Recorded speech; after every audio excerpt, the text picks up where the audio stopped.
that we think are of immediate concern to the American people and priorities of President Trump and his administration. Starting with securing our southern border, we desperately need resources to make sure that our leaders, and we heard from a couple of them today, and Senator Graham will speak to that in just a minute, have the resources that they need to do the job that the American people expect us to do, and that is to keep our southern border secure. It is a national security issue. It's an economic security issue. Secondly, obviously, and just as importantly, is making sure that our military and our defense is ready to deal with any threat that exists around the world. And the Biden administration, in every single one of their budgets, didn't keep up with the rate of inflation when it comes to funding the military. So there are things that need to be done to ensure that America is ready to face whatever threats exist in a very dangerous world. And the final issue that will be addressed in this budget resolution is the issue of energy. The Biden administration, through their policies, made it very, very difficult for this country to become energy dominant. And it's going to take a while to get us back to where we need to be. But as we start to undo some of those policies and put policies in place that will encourage American energy production and get us on the way toward making America energy dominant, that's the goal and the objective of what we're trying to do here. This is a process, the budget resolution, which unlocks budget reconciliation, which is what enables us, the budget tool that enables us to do these things. And so we're here today. Basically, Senator Graham is here to speak to that issue and to take questions that you might have about how that process works, what it looks like. But as the week unfolds, we hope that he and his committee can move forward on this process and put us in a position where we are able to execute on the floor in addressing what are critical priorities for the President, for this administration, and for our country. Securing our southern border, rebuilding our military, and unlocking American energy dominance. Senator Graham. Thank you. Chairman. Thank you, John. Appreciate it. I was with Speaker Johnson at the Super Bowl Sunday with President Trump, and I told him, and I want to tell everybody in the country, I'm a huge fan, and nothing would please me more than one big, beautiful bill passed by the House that did all the things we need to do to make us prosperous and safe. That is my preference. Now, what guides my thinking is the problem we have now. We're running out of money. So we had Tom Holman and Russ Vought speak to the conference today, and I'm urging the Speaker to invite them over and let them tell the House what they told us. Tom Holman said, I am begging you for money. Russ Vought said that we're running out of money for ICE. We can't rob other accounts any longer. Why do we need this money? There are 300,000 children that are missing we want to find. The sooner we can find them, we'll end their abuse. And they're being abused while I speak. So to the American people, if you want your government to track down these 300,000 immigrant children that are missing, we need more money to do it. To the American people, if you'd like to finish the wall, we need more money to do it. If you want a more modern border, we need money to do it. If you believe that President Trump is right to track down and deport criminal aliens and clean up the mess that's been created over the last 4 years, we need more ICE agents. They gave us a summary of what $175 billion would do. It would be enough money for 4 years to implement President Trump's border agenda, immigration agenda on the security side. I am a fairly hawkish guy. I am telling you right now, I've never seen more threats to our nation than I do right now. We need $150 billion to help the military yesterday, and that will be part of this bill. We'll have money for the Coast Guard. We're just not going to spend $350 billion. We're going to pay for it. So what will happen tomorrow, hopefully, we'll mark up a budget resolution bill that says the Armed Services Committee will come up with a $150 billion plan to increase spending to make our military stronger and more lethal. We'll come up with a $175 billion plan to secure the border.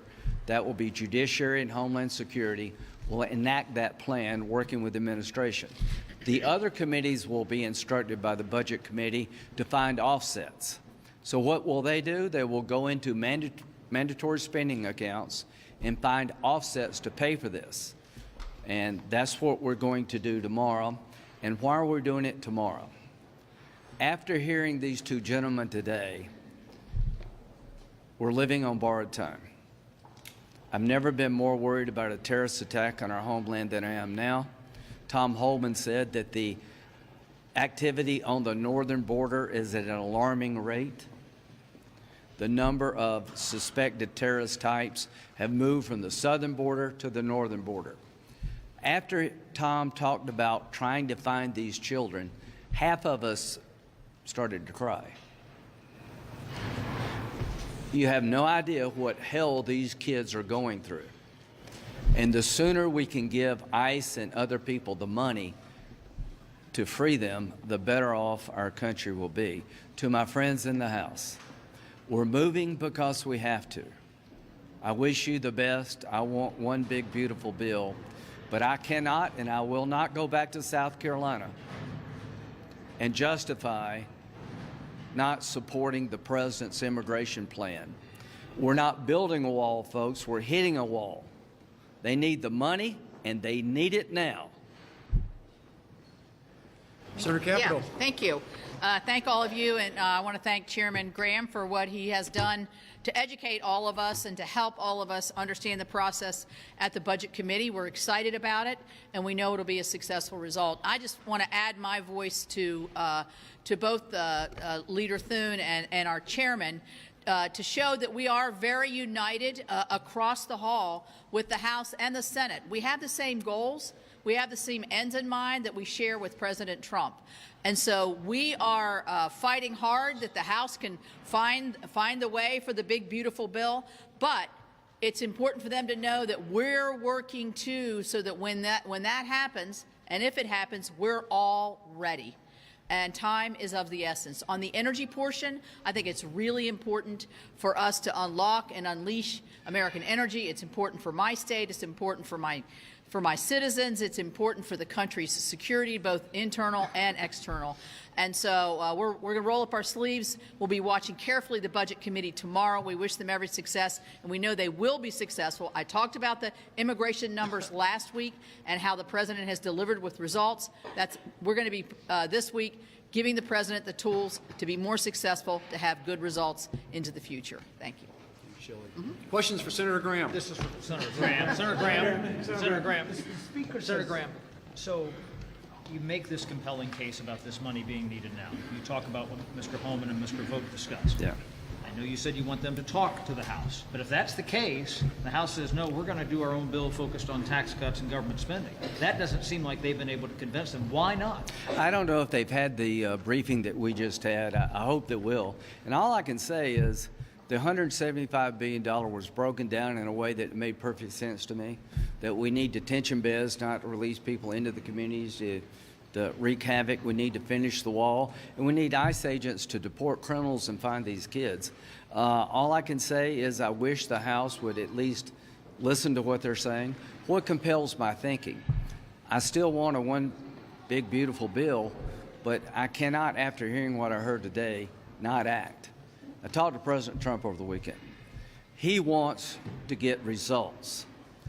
And after that briefing, if the Republican Party cannot provide the money to the Trump administration to do all the things they need to do to make us safe, we have nobody to blame but ourselves, because we have the ability through reconciliation to do this. And I just want to do it sooner rather than later.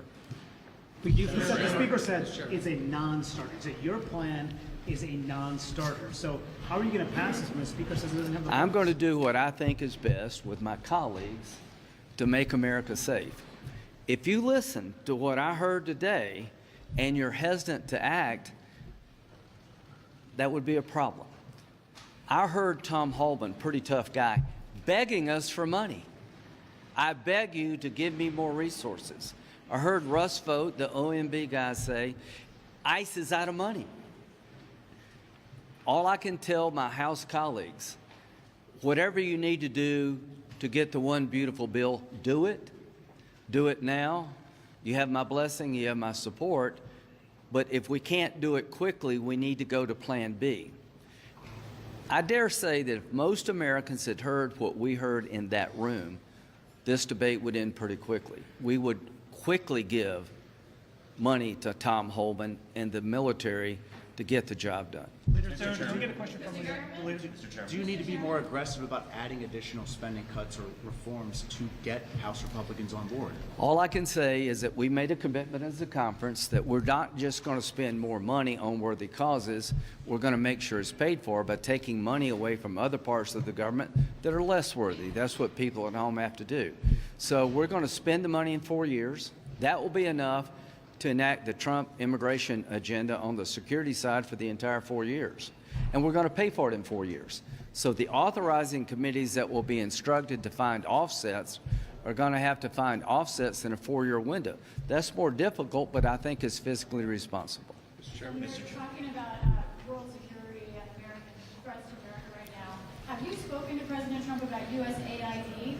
And what do you think about the way that agency has been dismantled without much notice, ability to plan around the world? Well, USAID under scrutiny did poorly.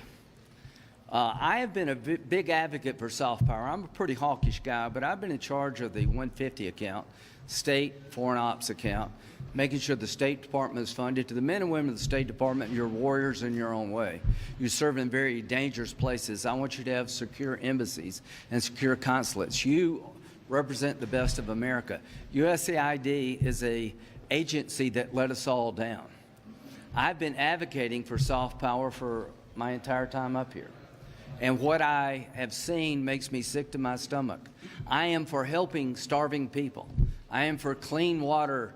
I am for making sure that we have ability to combat China and Africa, that we show up with the best of America. But Samantha Powers has been just texting me morning, noon, and night. Samantha, look in the mirror. The reason USAID is going to cease to exist as it did before is because it should. I can't go home and say, this is soft power.